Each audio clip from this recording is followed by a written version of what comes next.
Bayangkan, laporan PPATK tahun 2024 itu ada uang korupsi beredar 984 triliun. Bukan 900 miliar ya. 1 tahun kekuasaan era Jokowi di periode terakhir, 1 tahun ada 984 triliun uang korupsi beredar.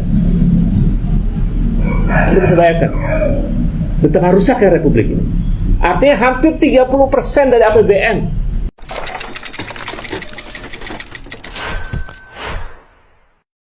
Yang seakan membuka mata publik ya, bagaimana sebenarnya pejabat-pejabat kita di atas sana itu hanya sibuk mengamankan perut masing-masing ya, nggak mikirin rakyat sama sekali ya, baik itu TNI-nya, polisinya, kejaksaan, dan pemimpin dua rajanya tadi. Sebenarnya hanya kekuasaan untuk dirinya sendiri dan gengnya sendiri saja yang dipikirkan, keluarga circle-nya sendiri saja ya, tidak pernah memikirkan rakyat. Nah ini yang saya bingung ya, ini betapa banyak uang bermiliar-miliar ini, saya yakin itu hanya gunung es. Bayangkan, pasti masih pada ingat ya kata-kata Betor Suryadi dari PDIP yang mengatakan bahwa di rumah Jokowi punya rumah yang ada bunkernya dan di situ disimpan uang triliunan rupiah dan juga emas. Tadinya saya menganggap itu, ya kita semua menganggap itu kan buala apa ya, asal omon-omon saja lah, mana mungkin begitu ada.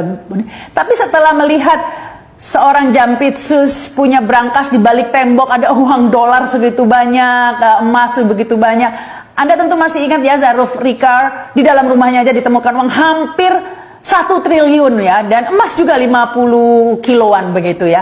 Ini kalau selevel Markus dan Jampitsus saja bisa, apalagi dua rajanya ini. Kira-kira bunkernya isi berapa ya mereka itu ya, dan siapa yang berani menggeledah? Nah ini kalau ada yang berani menggeledah, lumayan tuh dibagi-bagi buat rakyat duitnya. Tapi meskipun ini menjadi tontonan gratis bagi rakyat Indonesia, tapi tetap saja ya sangat menyedihkan ya melihat para pejabat dan pemimpin kita ini hidup layaknya paman gober begitu ya, punya uang atau gudang uang masing-masing ya, sibuk mengenyangkan perut diri dan gengnya saja. Ini kalau kita lihat apa bedanya dengan monyet begitu ya. Kalau monyet itu kalau makan ya hanya untuk dirinya sendiri dan anak keluarganya saja, nggak pernah mikirin gimana ya tetangga saya miskin, saya harus mensejahterakan orang sekitar saya. Pastinya monyet tidak punya pikiran seperti itu. Lantas apa bedanya ini pejabat kita dengan monyet ya? Bahkan kalau pejabat ini bisa dikatakan lebih buruk ya, karena monyet hanya makan sampai kenyang, sementara pejabat serakahnya luar. Assalamualaikum warahmatullahi wabarakatuh. Nah, masyarakat menilai ya, aparat penegak hukum kok loyo menghadapi korupsi dinasti Jokowi termasuk geng Solo. Data dan fakta korupsi dinasti Jokowi sudah banyak dibongkar oleh aktivis-aktivis, bahkan sudah dilaporkan ke KPK ya. Ini sudah dilaporkan ada beberapa tahun yang lalu di saat Jokowi berkuasa. Tetapi sampai sekarang pun ya KPK loyo. Kita tahu kenapa KPK tidak berani kepada geng Solo, karena memang orang KPK adalah orang Jokowi sendiri. Dan sebenarnya inilah momentum Prabowo. Banyak masyarakat meminta kepada Prabowo, inilah saatnya momentum supaya Prabowo benar-benar membenahi institusi hukum. Sudah saatnya di tengah kasus yaitu Jampitsus Febri Adriansyah ini yang menjadi sorotan publik ya. Sebenarnya banyak sekali gugatan-gugatan yang bisa diarahkan ke Jokowi selama dia memimpin Indonesia 10 tahun terakhir ya. Mulai dari kebohongan ya, sering berbohong. Terus kedua, masalah anaknya Fufu Fafa. Terus ketiga, berbagai proyek strategis nasional ya. Jadi berbagai proyek dijadikan proyek PSN oleh Jokowi. Keempat, penggusuran rakyat. Kelima, oligarki hitam. Keenam ya, penegakan hukum seperti judi online, narkoba, korupsi, penyeludupan dibiarkan saja waktu di era Jokowi. Ketujuh, penyerahan tambang ke Cina. Kedelapan, ibu kota Nusantara atau IKN yang sekarang kita lihat ya, pemerintah harus mengelontorkan uang begitu besar untuk membayar gaji buta ya, sehingga IKN sekarang menjadi tempat wisata. Kesembilan, pembengkakan hutang ya. Jadi Prabowo sekarang harus menerima warisan Jokowi, hutang yang begitu besar, dan harus memberesi piring-piring kotor Jokowi. Ke-10, kereta api cepat ya, yang katanya dulu tidak menggunakan dana APBN, begitu juga dengan IKN, tetapi fakta justru menguras dana APBN. 11. Infrastruktur mangkrak. Di zaman Jokowi banyak sekali infrastruktur dibangun, tetapi banyak yang mangkrak dan menggunakan juga hutang yang dibangun. Jadi kata netizen, siapapun presidennya kalau bangun infrastruktur dengan utang bisa ya, tidak mesti harus Jokowi. Ke-12 ya, kebangkrutan BUMN karena ditugaskan bangun infrastruktur. Ke-13 food estate. Ke-14 cetak sawah baru. Ke-15 mafia impor pangan. Ke-16 kasus KM50. 17 gurita bisnis keluarga. Kaisang ya sekarang disorot perusahaannya memiliki utang ya hampir 8 bank di Indonesia, hampir mencapai 3 triliun. Ya, kok bisa di saat itu anak presiden mendapat suntikan dana begitu besar, tetapi KPK tidak pernah memeriksa. Ke-18 ya, proyek tol laut. Ke-19 bansos Pilpres. Ke-20 Undang-Undang Cipta Kerja. 21 cawe-cawe Pilpres dan Pilkada. 22 pelemahan KPK. 23 ekspor pasir laut. 24 korban tahanan politik.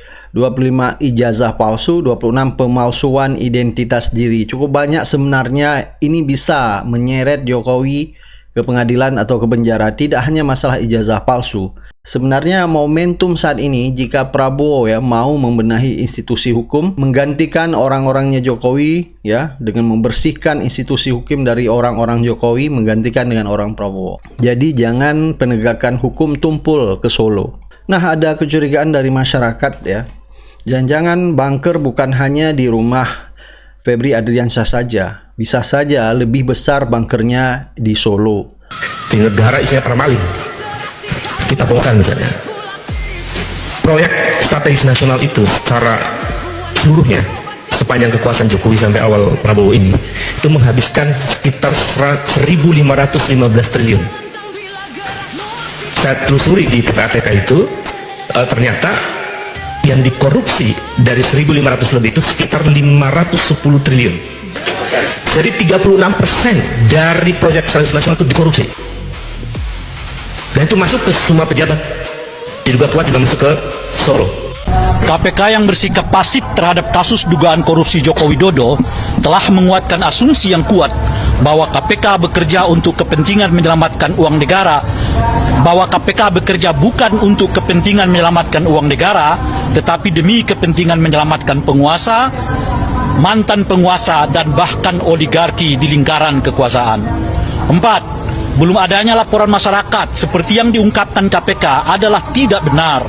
Sebab kawan kami aktivis Nurani 98 tadi sudah disebutkan tahun 2022 dan 2023 yang 4 yang lalu telah pernah melaporkan dugaan KKN dan tindak pidana pencucian uang yang dilakukan oleh keluarga Joko Widodo ke KPK pada tanggal 10 Januari 2022 dan laporan dugaan gratifikasi dan atau suap berupa penggunaan jet pribadi mewah oleh putranya yang bernama Kaisang. Selain itu, ada juga laporan dari TPDI pada tanggal 23 Oktober 2024. Disebutkan pula bahwa dalam persidangan mantan Gubernur Maluku Utara juga muncul istilah blok Medan yang disinyalir terkait dengan keluarga Joko Widodo. Jadi, KPK minta laporan seperti apa lagi padahal sudah banyak yang melaporkan Joko Widodo dan keluarganya khususnya kepada KPK. Maka dan oleh karena itulah kami dari Eksponen 98 yang tergabung dalam Nurani 98 yang memiliki tanggung jawab moral dan konstitusional pada sejarah reformasi 98 mendesak KPK untuk segera memeriksa harta kekayaan Joko Widodo beserta kekayaan keluarganya, istrinya, anak-anaknya, menantunya, dan saudara-saudaranya dalam 10 tahun terakhir. Sebab rilis OCCRP itu dengan tegas mensiratkan banyaknya warga negara Indonesia dan dunia yang memberi perhatian atas seluk-beluk dan asal-usul kekayaan Joko Widodo dan keluarganya yang sangat fantastis. Demikian desakan ini kami sampaikan kepada KPK agar KPK segera menindaklanjuti tuntutan ini untuk memanggil saudara Joko Widodo, putra-putrinya dan atau menantunya untuk dimintai keterangan tentang asal-usul kekayaannya yang segera ditingkatkan ke tahap penyidik. Jakarta 7 Januari 2004, hormat kami, Nurani 98, Rai Rangkuti, Ubaidillah Batrun, Embai, Ahmad Wakil, Buntoro, Antonius Danar, Hari Purwanto, Tejo Asmoro, Bowo Santoso, dan nama-nama lain yang belum sempat kami masukkan dalam hal ini. Terakhir yang kami sampaikan itu adalah adanya perdebatan soal mana buktinya, itu ditantang oleh Pak Jokowi pun juga ditantang oleh KPK. Perlu kami sampaikan bahwa tidak ada satupun di dunia ini yang bisa membuktikan bahwa Pak Jokowi dan keluarganya itu telah melakukan tindak pidana korupsi. Sebab bukti itu hanya bisa ditetapkan oleh penyidik, bukan oleh warga negara biasa seperti kami. Yang bisa disampaikan itu kami menyampaikan data. Tergantung penyidik apakah data itu dianggap menjadi bukti yang sah untuk meningkatkannya ke tahap proses penyidikan atau tidak. Oleh karena itu, jangan lagi sekali-kali kita diombang-ambingkan dengan istilah mana buktinya. Nggak ada buktinya, yang ada adalah datanya.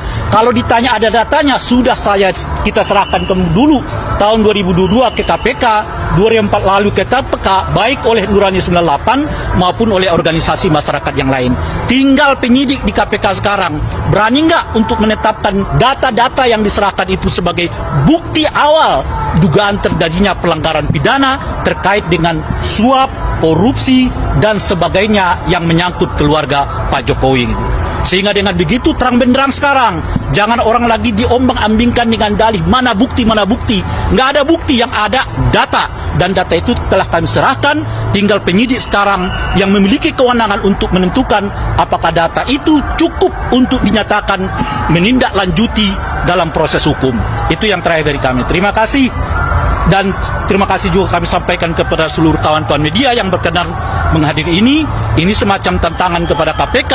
Kalau kepada orang-orang yang berhubungan dengan lawan kekuasaan keras akan dikejar ke Antartika, tapi kalau kelihatan berhubungan dengan kawan sendiri cukup antar kita. Jangan sampai itu yang terjadi. Terima kasih. Assalamualaikum warahmatullahi wabarakatuh. Ya, saya tambahkan bahwa selain data-data yang sudah disampaikan KPK baik 2 tahun lalu, setahun lalu, dan tambahan hari ini, kita juga mesti melihat bahwa secara empirik wajah Republik ini sedang muram, carut-marut demokrasinya, dan salah satu mantan presidennya masuk dalam daftar presiden yang terkorup di dunia. Tentu kita malu ya. Indonesia menjadi perbincangan dunia, dan disinilah KPK menjadi institusi yang dipertaruhkan. Apakah KPK akan berpihak pada kepentingan untuk memperbaiki keadaan Republik, atau justru KPK menjadi instrumen yang membuat wajah Republik makin buruk? Saya kira itu. Terima kasih. Kalau ada pertanyaan silakan. Data yang dimaksud yang tadi disampaikan itu? Kalau data, kita ingin meminta kepada KPK untuk mengungkap kembali, menelaah kembali yang sudah pernah kami laporkan, baik tahun 2022 maupun 2024. Lalu kami sampaikan juga bahwa secara nyata di dunia ini, rilis OCCRP itu adalah bukti empirik untuk menjadi pintu KPK menelusuri itu. Kan kalimat yang sangat jelas di rilisnya OCCRP bahwa Saudara Joko Widodo telah melakukan tindakan yang menggambarkan perilaku korupsi itu. Melalui apa? Melalui proses-proses yang kemudian memudahkan anaknya untuk mempengaruhi peradilan di MK dan lain-lain.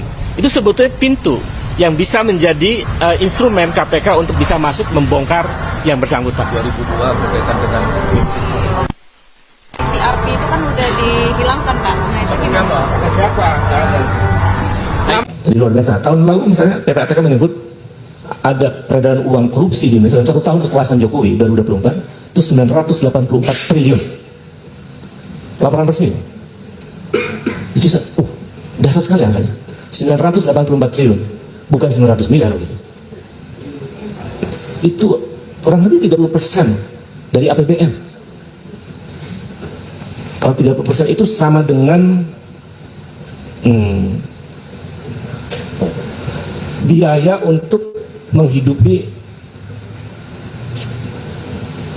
hampir 18 provinsi di Indonesia. Jadi kita bisa bayangkan, kalau ada 18 provinsi membutuhkan dana sekitar bahkan lebih dari 20 provinsi misalnya 900 triliun, kemudian kita ambil uang itu, ada 20 provinsi yang akan mati kira-kira begitu, kolaps. Jadi betapa dasarnya korupsi ini. Karena itu sebenarnya kami, mengapa kemudian waktu itu sampai ke KPK, karena kami merasakan betul bahwa ketika tahun 98 begitu, situasi waktu itu kita punya mimpi besar bagaimana Indonesia bisa menjadi negara maju. Kita membayangkan waktu itu 20 tahun setelah kita reformasi, kita akan masuk satu episode penting gitu, dengan pendapatan per kapita kita di atas 14.000 US dollar. Bayangan kita begitu. Karena APBN ada 20% untuk pendidikan. Melampau waktu itu cuma 2,5% dari pendidikan. Jadi kita bayangkan 25 tahun kita akan ada generasi yang luar biasa. Kemudian waktu itu kita dorong ada KPK sehingga korupsi kita minimalis begitu. Anggaran negara sangat efisien. Jadi mimpi indah itu kemudian ketika rezim awal Jokowi itu kita sudah menemukan tanda-tanda berantakannya itu. Nah, contoh. Misalnya waktu awal kekuasaan Jokowi saya sempat diajak diskusi sama Bang Rizal Ramli. Ada ceritanya, apa Bang? Jadi tiba-tiba saya dipanggil presiden. Terus mengajukan satu pertanyaan. Mas Rizal, bagaimana caranya agar saya jadi presiden bisa kaya raya?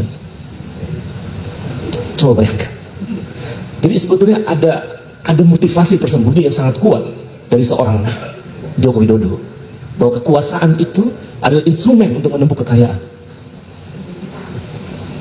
Lalu banyak diskusi, banyak riset, dan saya kebetulan saya punya klien saya ini ya ada bisnis sama tengah begitu, ekspor impor.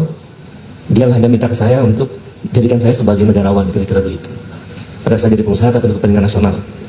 Jadi kebiasaan saya cuma menangani dia aja nih.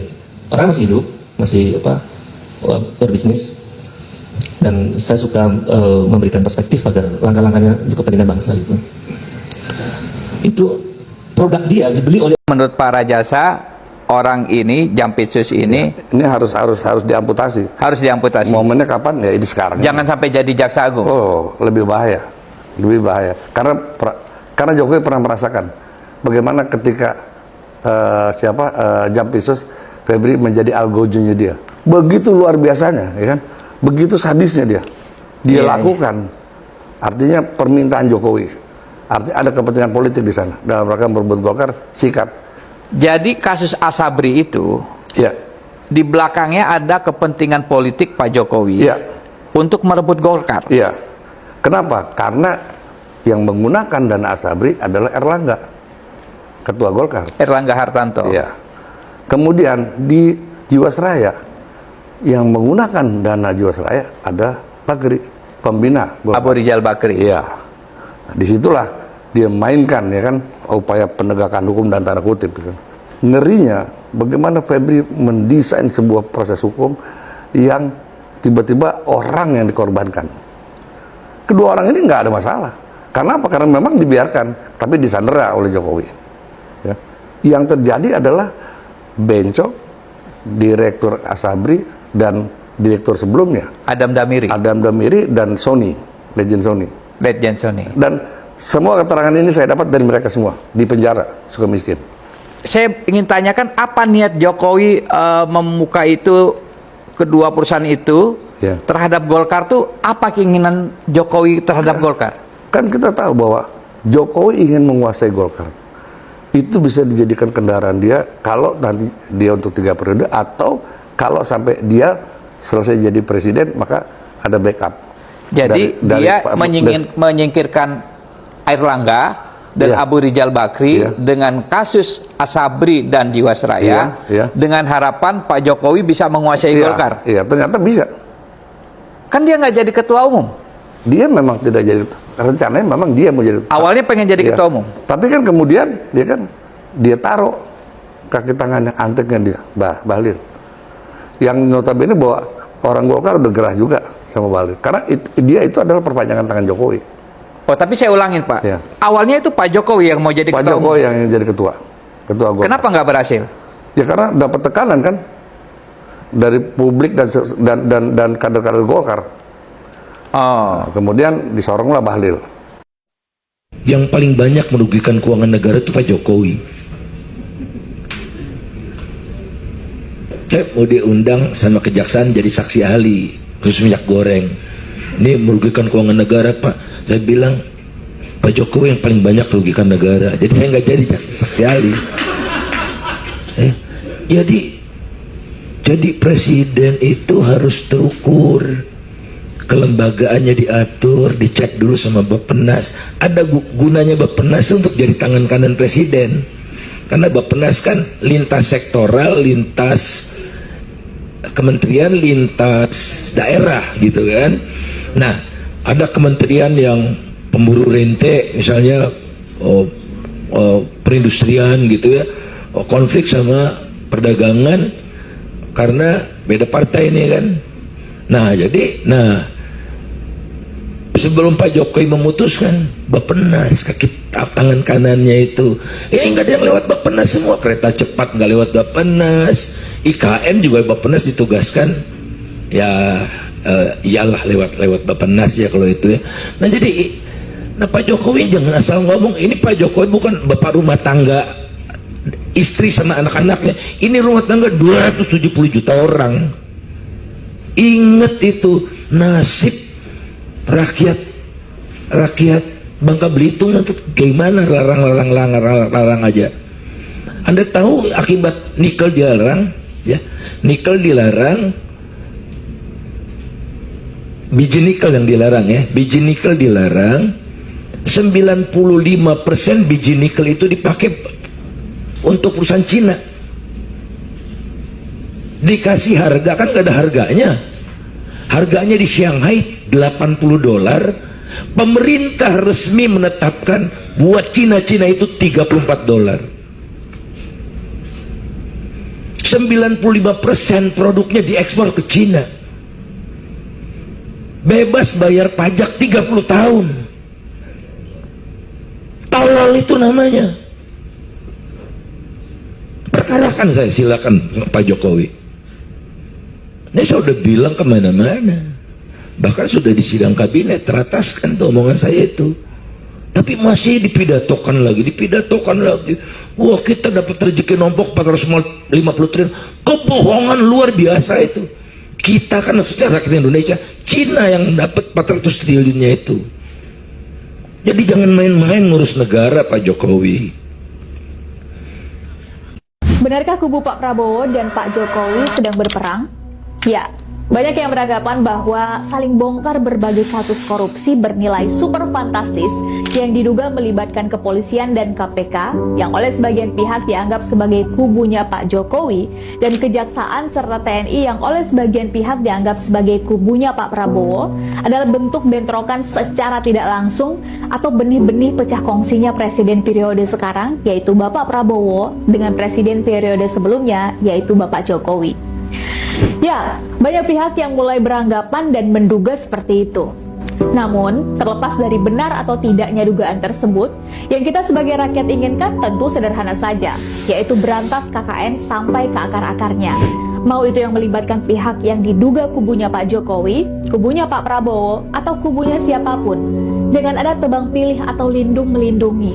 Ribuan triliun per tahun kebocoran uang rakyat yang selalu Pak Prabowo dengungkan selama ini sudah saatnya dihentikan.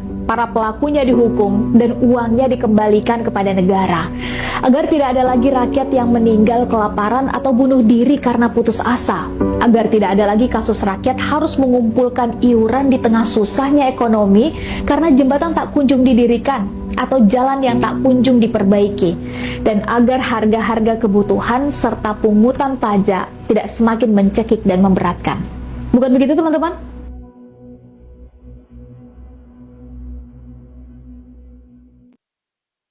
Dalam perkara kasus besar, ada Jokowi. Dalam kasus korupsi Pertamina, ada Jokowi. Dalam kasus korupsi Kerumbuk, ada nama Jokowi. Dalam korupsi Kota Haji, ada juga nama Jokowi. Dalam korupsi Timah, ada pula nama Jokowi. Woi, kapan dipanggil orang itu? Gini ya, dalam kasus korupsi, seharusnya nama yang muncul dalam proses hukum, mulai dari penyelidikan, penyidikan, sampai dalam tahapan persidangan, seharusnya nama yang disebutkan dipanggil untuk dimintai keterangan dan kesaksian hukum. Tetapi kenapa dalam kasus korupsi yang menyebut nama Jokowi, yang bersangkutan tidak dihadirkan untuk memberikan tanggapan apapun, keterangan apapun, atau kesaksian apapun? Bukankah Jokowi sudah menjadi rakyat biasa yang sudah tidak memiliki imunitas hukum toh? Woi Pak Prabowo, masih ingat dengan pidato kampanye sendiri kan? Katanya mau menangkap koruptor sampai Antartika. No, Jokowi dekat di Solo. Kalau nggak mau nangkep, suruh kek beri keterangan atau suruh beri kesaksian kek. Lu takut sama Jokowi? Atau para APH emang diminta diam kalau sudah nyebut nama Jokowi? Dih, lemah. PSI,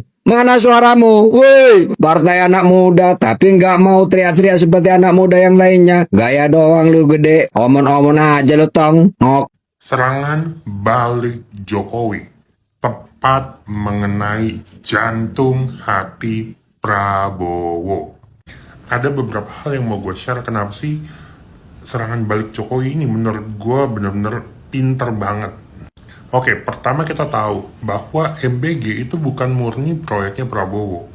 Kenapa? Karena banyak dapur MBG itu dimiliki oleh polisi juga, yaitu di mana itu perpanjangan tangannya Jokowi. Lalu Prabowo melalui kejaksaan ingin menyelidiki MBG secara menyeluruh, di mana ini sangat menyakiti Jokowi. Kenapa? Karena kalau dibongkar, dapur MBG itu banyak dimiliki oleh polisi, di mana ini salah satu menjadi sumber dana Jokowi dalam kampanye-kampanye politik. Jokowi menyerang balik dengan membongkar skandal korupsi besar dari Jampitsus Febri. Pembongkaran ini sebenarnya sebagai pukulan telak ke kubunya Prabowo, karena Febri ini cukup bisa mengumpulkan dana-dana politik untuk kubu Prabowo. Sekaligus Jokowi balas dendam, karena Febri ini berkhianat dengan mengorek-ngorek dapur-dapur milik polisi di program MBG. Nah, Prabowo balik nyerang nih dengan ingin mengalihkan penyelidikan Febri kepada kejaksaan aja. Tapi Jokowi tenang-tenang aja, karena tindakan itu justru memicu sentimen negatif dari publik. Ujungnya, kejaksaan memberhentikan semua penyidikan tentang MBG. Dengan strategi ini, menurut gue, serangan baliknya Jokowi kembali memenangkan pertandingan melawan kubu Prabowo.